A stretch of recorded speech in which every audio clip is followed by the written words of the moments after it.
Zainab wiped down the corner table for the third time that morning, her dark fingers moving in practiced circles across the laminate surface. The breakfast rush at Mel's diner had finally died down, leaving behind the usual debris of syrup-sticky plates and crumpled napkins. She tucked a stray braid behind her ear and glanced at the clock. 2 more hours until her shift ended, then she had exactly 45 minutes to get across town to her second job at the bookstore. 27 years old and working 2 jobs wasn't exactly where she'd imagined herself, but life had a way of laughing at plans. Her nursing degree sat half-finished at the community college, put on hold after her mother's medical bills had started piling up. Zainab didn't allow herself to think about it too much. Self-pity was a luxury she couldn't afford. The bell above the entrance chimed, and she looked up to see a small boy struggling with a heavy glass door. He couldn't have been more than 4 years old, with round, wire-framed glasses that kept sliding down his nose. He pushed them back up with one finger, a gesture so serious and adult-like that Zainab felt a smile tug at her lips. "Hey there, little man," she called out, grabbing a menu. "You here by yourself?" The boy shook his head and pointed outside. Through the window, Zainab could see a man on his phone, packing back and forth on the sidewalk. Even from a distance, there was something different about him. The way he held himself, the cut of his dark coat, the sleek car parked at the curb with hazard lights blinking. The boy climbed onto a booth seat, his feet dangling well above the floor. Zainab approached with her notepad, bending down to his eye level. "What can I get for you today?" "Pancakes," he said decisively, then added with careful pronunciation, "Please." "Pancakes coming right up. You want strawberries or chocolate chips?" His eyes widened behind the glasses. "Both." "Both it is," Zainab scribbled on her pad. "And what about your dad? Should I wait for him to come in?" "He's doing business." The boy said the word business with the weight of someone who'd heard it 1,000 times. "Always business." Something about the way he said it made Zainab's heart squeeze. She'd seen plenty of families come through the diner, seen all kinds of parents, the attentive ones, the distracted ones, the ones who barely looked up from their phones. This little boy had the particular loneliness of a child who'd learned not to expect much. "Well, how about I bring you some orange juice while you wait?" she offered. "Thank you, miss." He pushed his glasses up again. They were a touch too big for his face, giving him an owl-like appearance. "My name is Min-jun, but Daddy calls me Minnie sometimes." "Nice to meet you, Min-jun. I'm Zainab." "Zainab," he repeated carefully, testing the syllables. "That's pretty." She couldn't help but grin. "You're quite the charmer, aren't you?" When she returned with his juice and pancakes, loaded with both strawberries and chocolate chips, because the kid looked like he needed some extra sweetness in his life, the man was still outside, his phone pressed to his ear. Min-jun ate with meticulous care, cutting each bite into precise squares before eating them. "Your pancakes okay?" Zainab asked, refilling his juice. "They're perfect." He looked up at her with complete sincerity. "You're the best cook." "Oh, I just write down the orders, honey. Miguel back there is the cook." "But you brought them to me. That makes you important, too." Zainab laughed, genuinely delighted. "You know what? You're absolutely right." She was clearing plates from a nearby table when Min-jun spoke again, his voice quieter. "Miss Zainab." "Memo. Do you like kids?" The question caught her off guard. "Sure I do. Why?" He pushed his glasses up, a nervous habit she was beginning to recognize. Would you marry me?" Zainab nearly dropped the coffee pot she was holding. She turned to find him looking at her with complete seriousness, his small hands clasped together on the table. "Marry you," she repeated, fighting back a smile. "Yes, then you could make me pancakes every day, and Daddy wouldn't have to work so much because you'd be there to help." The logic was so pure, so childlike, that Zainab felt something warm bloom in her chest. She set down the coffee pot and slid into the booth across from him, deciding to play along. "Well, that's quite an offer," she said thoughtfully, "but don't I need a ring first?" Min-jun's face lit up. He dug into his pocket and pulled out a plastic ring, the kind from a vending machine with a gaudy pink gem. "I have one. I won it." "Perfect." Zainab held out her hand, and Min-jun slipped the ring onto her finger with the utmost care. Then yes, I suppose I'll marry you. Really? His whole face transformed with joy. You will. Really? When you're all grown up and ready, you come find me, okay? Okay. He was practically bouncing in his seat now. I'm going to tell Daddy. You do that, sweetheart. She didn't think much of it as she went back to work.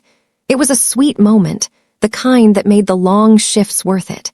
She'd all but forgotten about the plastic ring when the bell chimed again and the man from outside finally entered. Zainab glanced up and felt her breath catch slightly.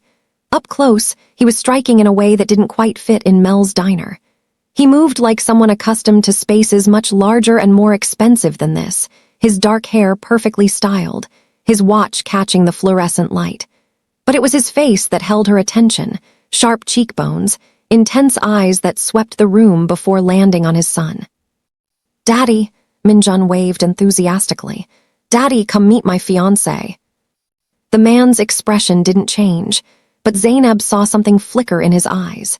He approached the table with measured steps, and Zainab suddenly became very aware of the coffee stain on her uniform and the fact that her mascara had probably smudged hours ago.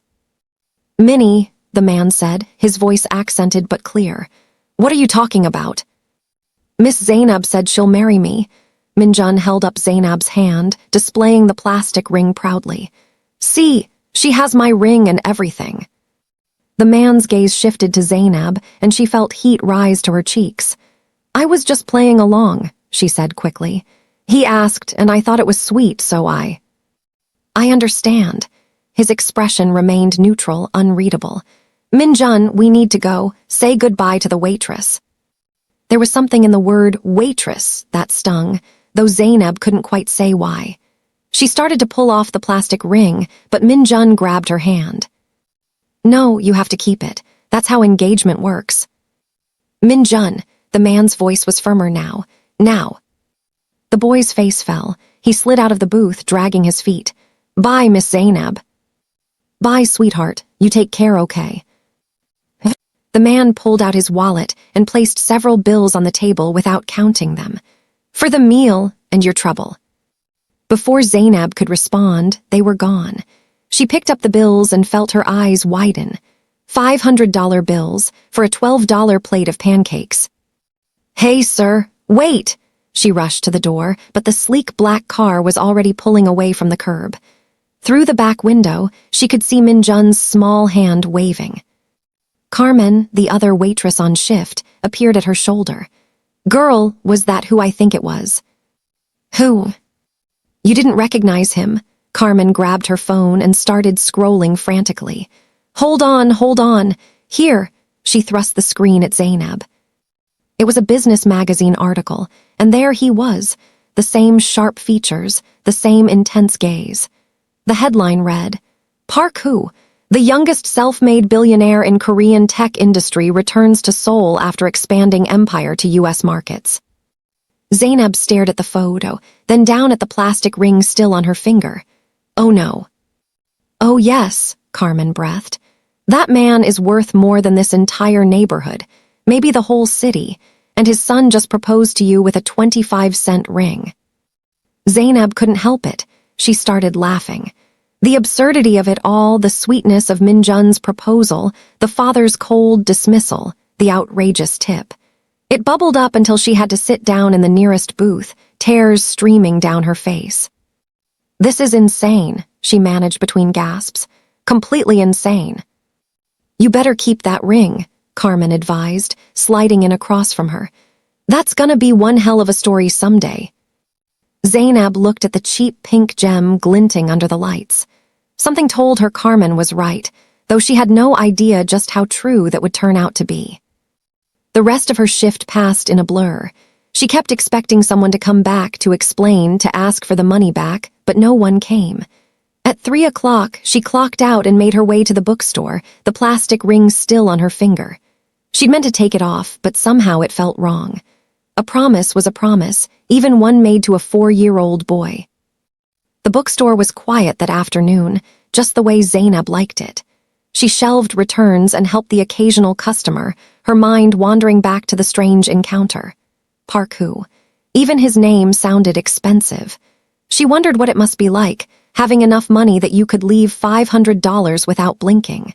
She wondered what Min-jun's life was like, being raised by someone so wealthy yet so distant. When she got home that evening, her mother was in the living room, oxygen tank humming beside her chair. Grace looked up from her Bible and smiled, the expression making her thin face brighten. "How was work, baby?" "Interesting." Zainab kissed her mother's forehead and settled onto the couch. "You'll never believe what happened." She told the story, watching her mother's expression shift from amusement to concern to something Zainab couldn't quite name. "You kept the ring," Grace observed. "It seemed important to him. To Min-jun, I mean." "And the father?" Zainab shrugged, trying to seem casual. Didn't seem too pleased about the whole thing. Grace was quiet for a moment, her weathered hands folded over her Bible. "You know what I think? I think God puts people in our path for a reason. Maybe that little boy needed someone to see him today, to really see him." "Mama, don't go making this into something spiritual." "Everything's spiritual if you look close enough." Grace's smile was knowing. "Besides, when's the last time something this interesting happened to you?" Zainab had to concede that point. Her life had become a predictable cycle of work, sleep, and worry. This was different. Strange, yes, but different. That night, she couldn't stop thinking about Min-jun's earnest little face, the way he'd pushed his glasses up before asking her to marry him. She thought about Park-hoo too, though she tried not to. There was something about him that unsettled her, not in a frightening way, but in a way that made her aware of herself, of the vast distance between his world and hers. She fell asleep with the plastic ring still on her finger and dreamed of pancakes with strawberries and chocolate chips, of a small boy with glasses, and of dark eyes that seemed to see right through her. She had no way of knowing that across town, in a penthouse suite overlooking the city, Park-hoo was having trouble sleeping too. He stood at the window, looking out at the glittering lights, trying to focus on the merger proposal that needed his attention by morning. But his mind kept returning to the diner, to the warm smile of a waitress who treated his son with genuine kindness, asking for nothing in return. Min-jun was already asleep, but earlier he'd talked of nothing but Miss Zainab and their upcoming wedding. Who had tried to explain that it wasn't real, that she'd only been humoring him, but Min-jun had been insistent. "She promised, Daddy, and she kept my ring. That means it's real." The simple faith in his son's voice had cut deeper than who wanted to admit. When had he become so cynical that a child's innocent joy seemed naive? When had he started seeing kindness as something that must have an ulterior motive? He thought about the waitress, Zainab, and the way she'd played along without a moment's hesitation. She hadn't known who he was, hadn't known about his wealth or status. She'd just seen a lonely little boy and decided to make his day brighter. It had been a long time since anyone had surprised Park-hoo. He turned from the window and made his way to his son's room. Min-jun slept peacefully, his glasses folded neatly on the nightstand beside him. Who sat on the edge of the bed and watched him, feeling the familiar ache of inadequacy that came late at night when there was no business to distract him. He was building an empire, yes, securing his son's future financially, but moments like today's made him wonder what he was sacrificing in the process. Min-jun deserved more than money. He deserved presence, attention, joy. He deserved someone who would say yes to his proposal and mean it, even if it was just pretend. Who stood and quietly left the room. Tomorrow would bring another day of meetings, another step in his expansion plans. But somewhere in the back of his mind, a small voice whispered that maybe, just maybe, he should find out more about the waitress with the warm smile and the plastic ring. After all, his son had chosen her, and Min-jun, for all his youth, had never been wrong about people before. 3 weeks passed before Zainab saw them again. She'd almost convinced herself it had been a one-time encounter, though the plastic ring still sat in a dish on her dresser, too precious to wear, too meaningful to discard. When the bell chimed that morning at Mel's diner, she looked up and nearly spilled her coffee. Min-jun stood in the doorway, clutching his father's hand, his face breaking into pure joy when he spotted her. "Miss Zainab," he called out, trying to run forward, but Park Hoo held him back with a quiet reminder about manners. They looked different today. Park Hoo had traded his expensive suit for a simple black sweater that softened his appearance, made him seem more approachable. When Zainab took their order, Min-jun requested his special pancakes, strawberries and chocolate chips, while Park Hoo surprised her by asking for her recommendation. "The Western omelet," she said, caught off guard that someone like him would value her opinion. "Miguel makes it with real cheese, and the hash browns are crispy." "Then I'll have that." Min-jun was irrepressible, calling her over constantly to show her drawings, share stories from school. Each time she approached, Park Hoo watched her with that same unreadable intensity that made her heart race. When she brought their food, Min-jun showed her a drawing of 3 stick figures, himself, his father, and her with elaborate hair. "We're a family," he announced proudly. "It's beautiful," Zainab said, her throat tightening. "You can keep it, for when we get married." When she mentioned the ring was at home, his face crumpled. "You don't want to marry me anymore." Zainab crouched to his level, her heart breaking at his expression. "I'm keeping it safe because it's special. I think about you every time I see it." That satisfied him, and as he returned to his pancakes, Park Hoo spoke quietly. "You're good with him. He doesn't usually warm up to people this quickly." He paused, his controlled expression flickering. "His mother passed away when he was 2. He barely remembers her." The revelation hit Zainab hard. Suddenly Min-jun's behavior made heartbreaking sense. The quick attachment, the marriage proposal, the desperate need for maternal affection. "I'm sorry," she said softly. "That must be incredibly hard, for both of you." Park Hoo nodded once, sharply, closing the subject. But something had shifted between them. As the morning rush picked up, Zainab found herself glancing at their table more than necessary, catching glimpses of Min-jun chattering away and Park Hoo's rare, fleeting smiles. When they were ready to leave, Park Hoo handed her another absurdly large payment and a business card. "Min-jun has been asking about you every day for 3 weeks. He wants you to come to his birthday party next Saturday." Every logical part of Zainab's brain screamed that this was a terrible idea. She had nothing in common with these people. She didn't belong in their world.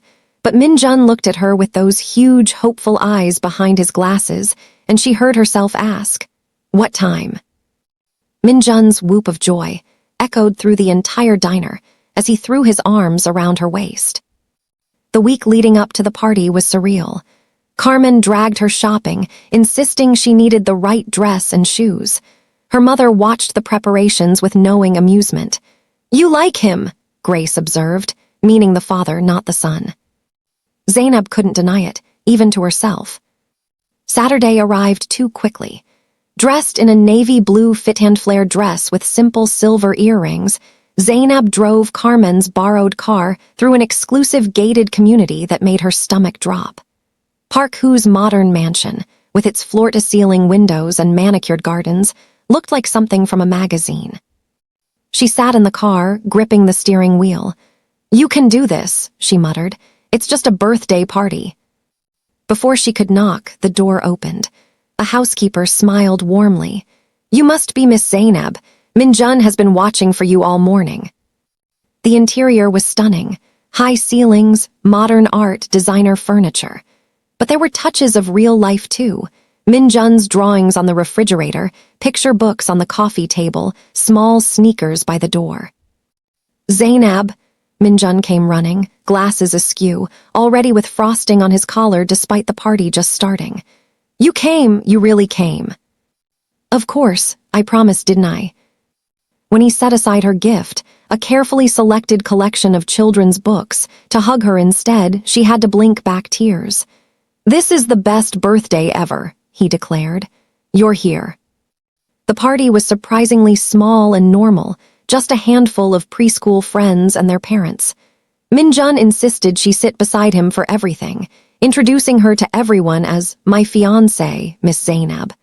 Park Hoo didn't correct him, just watched their interactions with that intense focus. When Min-jun opened her books and immediately climbed into her lap for her to read one, Zainab glanced at Park, who uncertainly. He nodded, so she began reading. Min-jun's small body was warm against hers, and something in her chest ached with unexpected longing.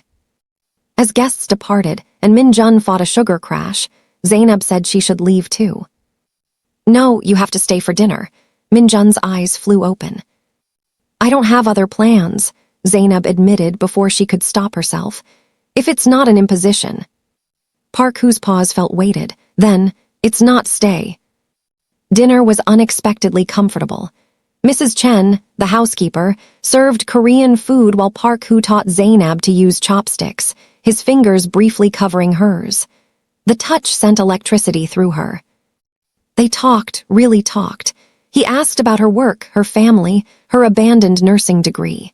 She learned about his AI company and his struggles balancing work with single parenthood.